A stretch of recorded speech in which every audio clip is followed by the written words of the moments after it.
Hello again, fellow chefs and good friends. Thank you for coming back to my channel and watching my videos. In today's video, I'm going to make a Middle Eastern bread called Barbari.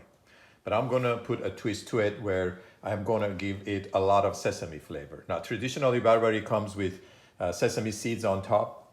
But what I'm gonna do, as everybody knows, as I am an experimental chef, I like to change things around and create new creations. I'm going to incorporate some sesame oil into the dough, okay? And then we're also gonna garnish the bread with sesame seeds. So basic ingredients to make this bread is a high gluten flour, okay? So the double O here is a high gluten flour. Now, if you're sensitive to gluten, this might not be the right bread for you. This flour I bought off of Amazon. Sometimes you can find good deals on multiple packages. So I'm going to be using this flour. Okay, olive oil. This is the sesame oil I'm using. It's pure sesame oil. We're going to need about 400 grams of the flour. We're going to use 6 grams of sea salt. We have 5 grams of Caputo, same brand, but the yeast. You can use any yeast. And we're going to use about 240 grams of water. Now, I've already pre-measured all of this. As any good baker knows, measurements are absolutely important when you are baking, okay? So what we're gonna do is we're gonna add all of these ingredients into our flour, and then we're gonna run it through our machine and knead the dough, okay? And I'm gonna show you how I do that in just a bit. So I'm gonna add everything to the flour and I'll meet you by the dough machine. All right, friends and fellow chefs. So first, of course, I added the dry ingredients and mix it with the flour. And then I added the oils and now we're gonna start mixing it. So we're gonna mix it at low. I'm gonna let this go for about 5 minutes. I'm not gonna bore you, have you watch me mix this for 5 minutes, but we're gonna do this for about 5 minutes until all of the flour has incorporated into the liquids and the oil, okay? If your ratios are correct, you're gonna get a perfect dough. If it's not, you may have to adjust a little bit. And that's why I always measure my ingredients before I add to it. So a lot of times when you first start mixing, you're gonna think, oh my gosh, I don't have enough liquid.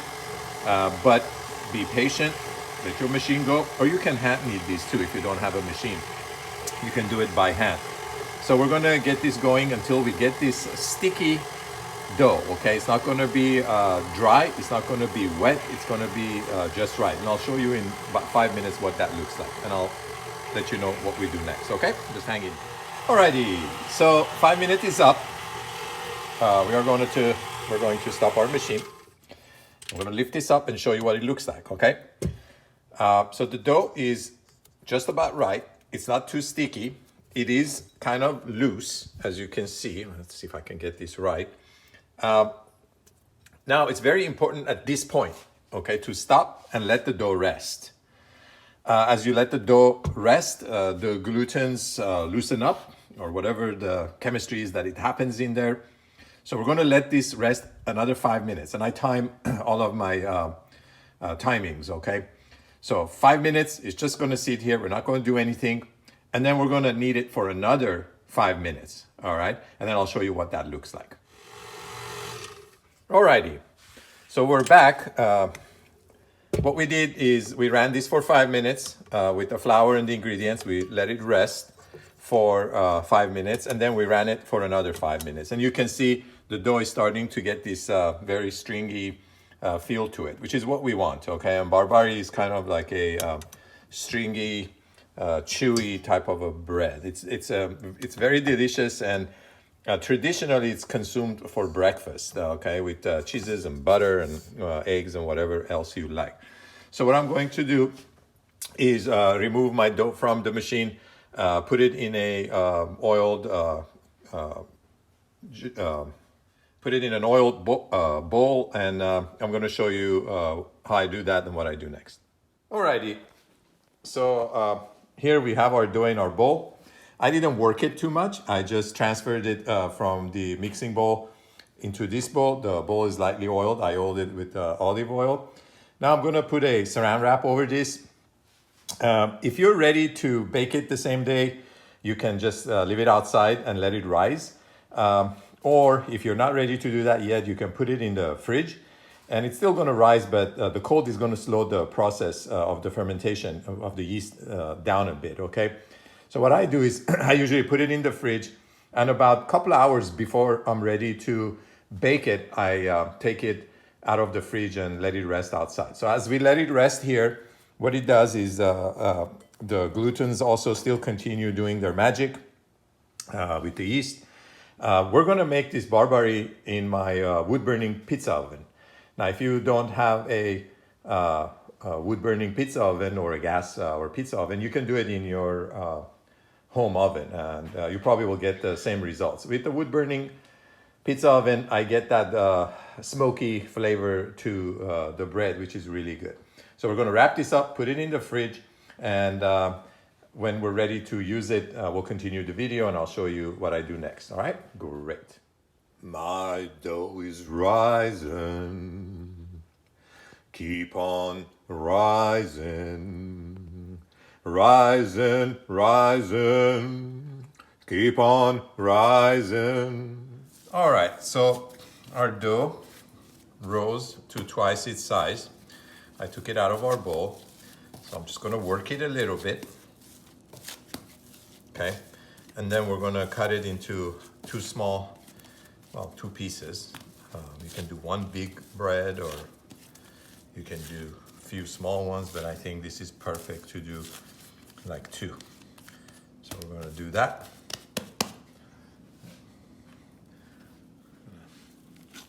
Cut this in half.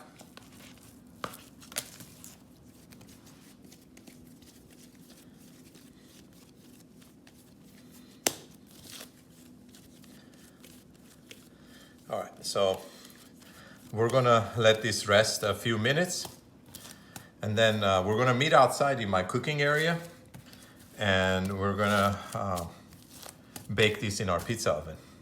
And I'll show you how I do the rest, all right? Just hang in there and enjoy. So we got the fire going in our pizza oven, which we're gonna bake our Barbari in. And by the way, traditionally, Barbari is made in a fire oven. It's not made in a gas oven. So, but even though you can do that. So I got my dough out here, and we're gonna let them sit a bit. This is after we worked it a bit for sitting there. And you can see already it's starting to bubble up, which is one of the characteristics of a Barbari bread, okay? So what we're gonna do in a bit, we're gonna roll our dough out. We're gonna shape it a particular way that Barbari comes in. Also, there is a topping, topping that goes on top of the Barbari before we expose it to the sesame seeds, add the sesame seeds to it, which gives the Barbari a crispy, crunchy outer crust, which is absolutely delicious. And the combination of that mixture is just warm water and flour, okay? And you make this pasty sauce that you just brush on to the Barbari. After you've shaped it, add the sunflower seed, not sunflower, but sesame seeds, even though you can do sunflower seeds. Now that might be something we want to do later on. Sesame seeds, and then we're gonna put it in the oven. The oven is getting ready. I'm using red oak. Anybody who knows how I cook, I love red oak. I cook with red oak. And in a bit, we're gonna push the fire to the side, get our oven ready, and we'll bake ourselves some awesome, delicious Barbari, okay? Hang in there and enjoy. Alrighty, friends, fellow chefs, and enemies. Here we are. I use a good amount of flour. Here we have our dough. So we're gonna start working it out. Traditionally, Barbari comes in a couple of different shapes. One is kind of long, and another is round. And today I'm making the round one. So what we're doing here is just working the bread out. Barbari is kind of like your Italian bread, focaccia bread, but it has less olive oil in it, okay? So what we're doing right now is just working the bread out. As you can see, it's nice and rubbery. You can really, really stretch it out. All right. It's kind of like pizza dough. So that's what we're going to do. Now, I'm not really care about the shape of it. I am more concerned with taste of it. All right. Which I think this is going to be delicious. All right. And I'll let you be the judge at the end when you see the end results. All right. So I'm thinning it out. So we're going to be kind of thinner in the middle and thicker at the edges. Again, I use good amount of flour because I don't want my dough to stick to my wooden pallet here, okay? So that's what we're gonna do. We're gonna work it out like that. So just take your time, work it out. If you use your fingers, you're gonna get to see that you're gonna get really nice texture to the bread, the crispy. It's gonna puff up. As you can see right here, the yeast is doing a great job. And we're getting air pockets already, all right? So we're gonna take our little plastic instrument here. We're gonna put a nice little notch right around the edge here, all right? Yes, sir. And then we're gonna do some little lines coming down this way.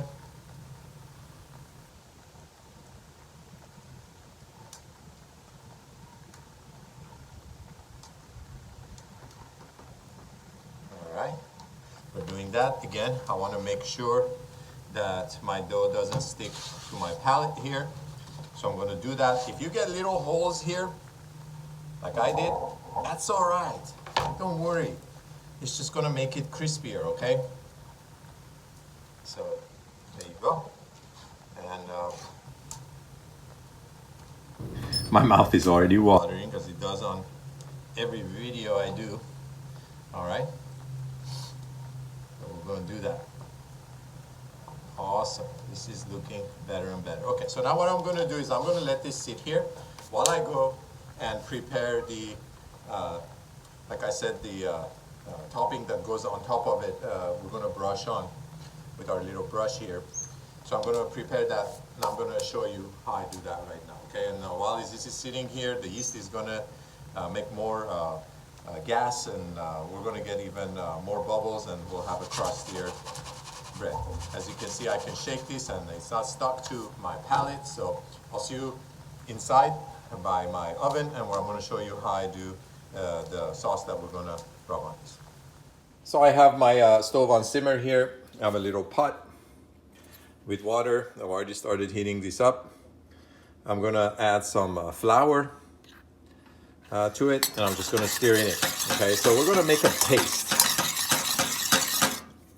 This is just going to be water and flour. All right, the way I measure this is just enough for it to be to dissolve all the flour and give me a little kind of like a, not a thick, but a semi-thick paste right here. Okay, so this is starting to work out really good. This is a little trick you can probably do on any bread. Gives your bread a good color on top, and it gives it this like awesome, delicious crunchiness. So I've added probably about 3 tablespoons of flour to maybe about, I don't know, a quarter cup of water. All right, so that, yeah, you see that? That's not good. There's some flour still there. I think this is just perfect. There you go, it's a little runny. We're gonna add a little bit more flour. All right, so we're gonna stir this and get it all ready.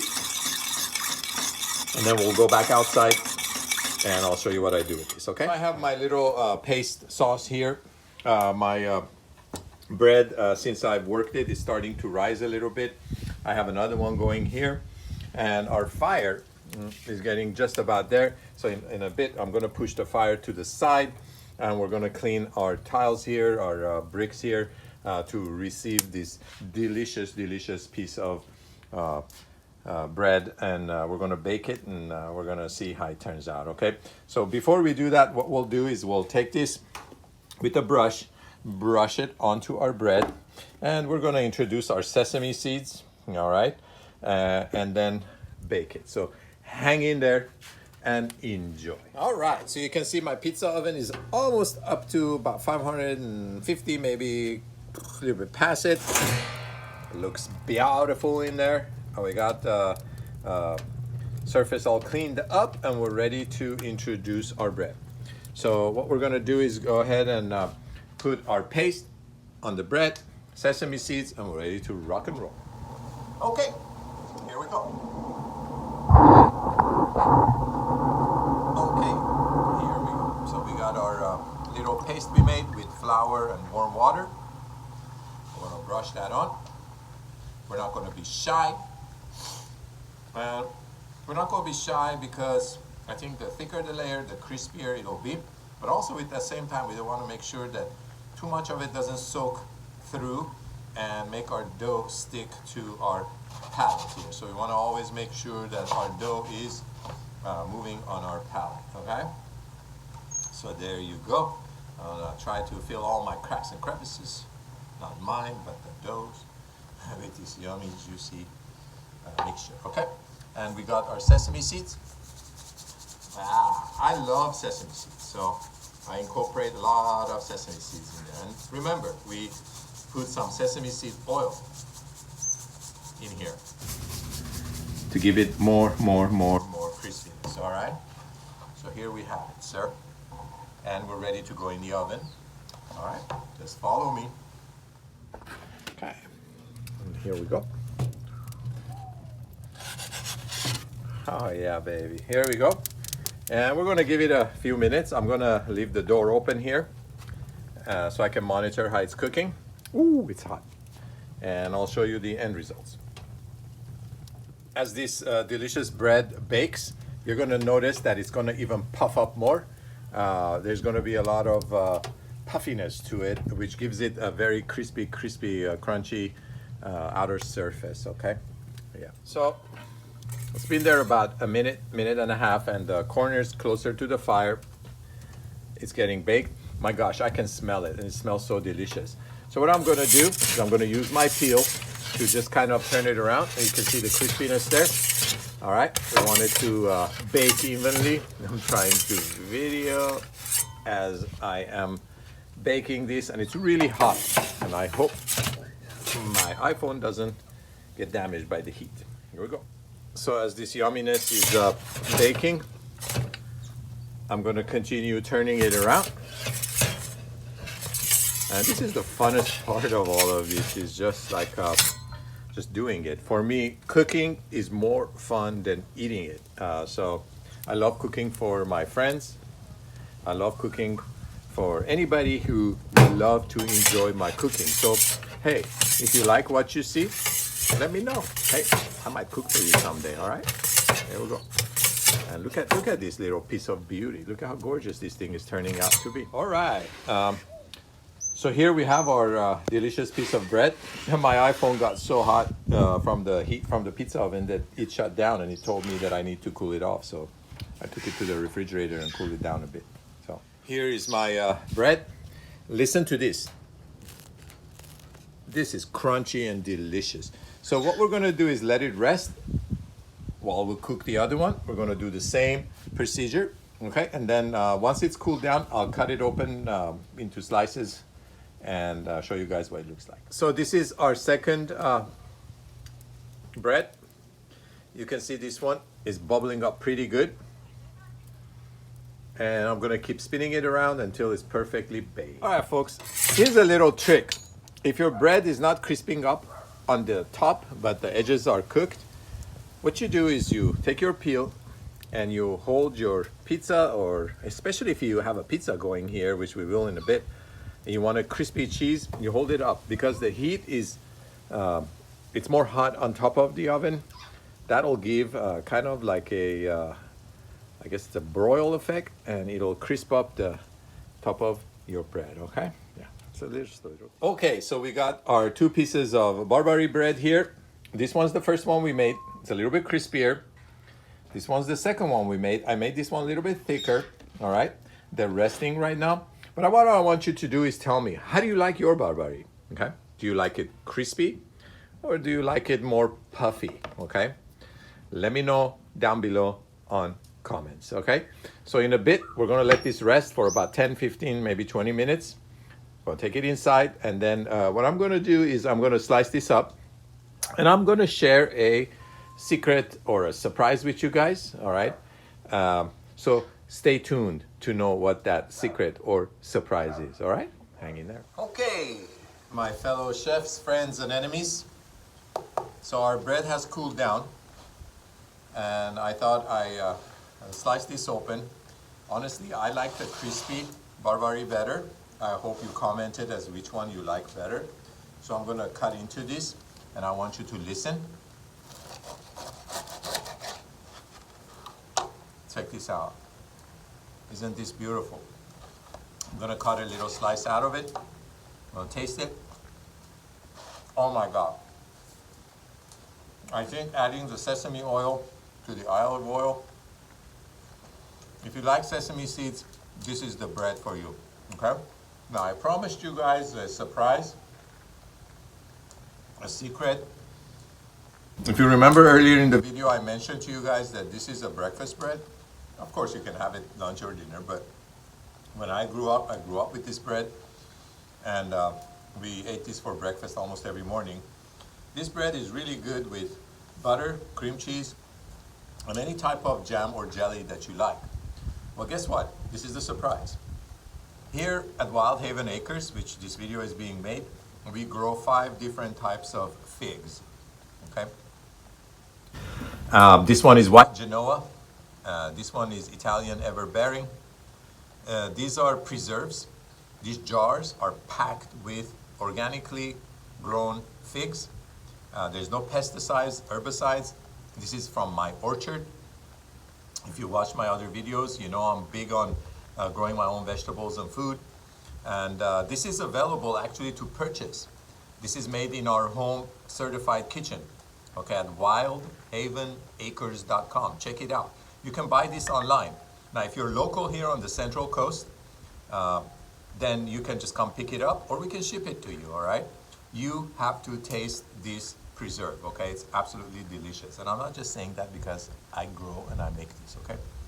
But this preserve goes really well with this bread, all right? For breakfast, I'll tell you, if your kids are finicky eaters, they're gonna just absolutely love this bread, all right? So this concludes my video. Live, laugh, and love, all right? Food is a common thread we all have. It brings people together. Love one another, don't cheat, don't lie, and always, always stay humble and kind. Love you all. I'll see you in my next video.